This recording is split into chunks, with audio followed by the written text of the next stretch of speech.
हो सर, मुंबईमध्ये एक हिटॅनचं प्रकरण पुढे आलेलं आहे आणि तुमच्याच पक्षाचे नेते उपनेते त्यांना मुलगा आहे, त्यामुळे पुढे असं होतं की त्यांना वाचवण्याचा प्रयत्न तर होत नाही सरकारकडनं. मी माझी चर्चा पोलिसांबरोबर झाली सकाळी. खरं म्हणजे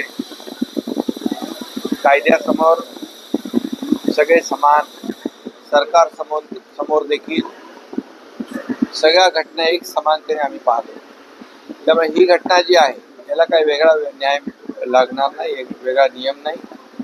जे होईल ते कायदेशीर होईल. कुणालाही पाठीशी घालण्याचं काम पोलीस करणार नाहीत आणि कुणालाही वाचवण्याचं काम पोलीस करणार नाहीत. झालेली घटना अतिशय दुर्दैवी आहे, दुःखद आहे आणि म्हणून या घटना वारंवार होऊ नये यासाठी देखील शासन म्हणून नक्कीच यामध्ये गृह विभाग नक्की उपाययोजना करेल. परंतु या केसमध्ये कुणालाही पाठीशी घातलं जाणार नाही एवढंच मी या प्रसंगी सांगतो. कायद्यासमोर सर्व सांगतो.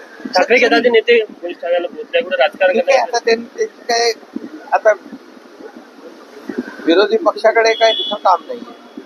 त्यामुळे पहिली गोष्ट तर असं समजण्याचं कारणच नाही की या घटनेमध्ये कोण कुणाला पाठीशी घाले. जरी तो कार्यकर्ता शिवसेना पक्षाचा असला तरी सुद्धा सर्वांना समान न्याय लागू करण्याचं काम आपलं सरकार, या राज्यामध्ये सर्वसामान्य माणसाचं सरकार आहे आणि या राज्यामध्ये सर्वांना समान न्याय देण्याची भूमिका सरकार. रात्री महायुतीच्या नेत्यांमध्ये बैठक झाली का? रात्री महायुतीच्या नेत्यांची बैठक झालेली आहे, विधान परिषद निवडणुकीला घेऊन रणनीती ठरलेली आहे.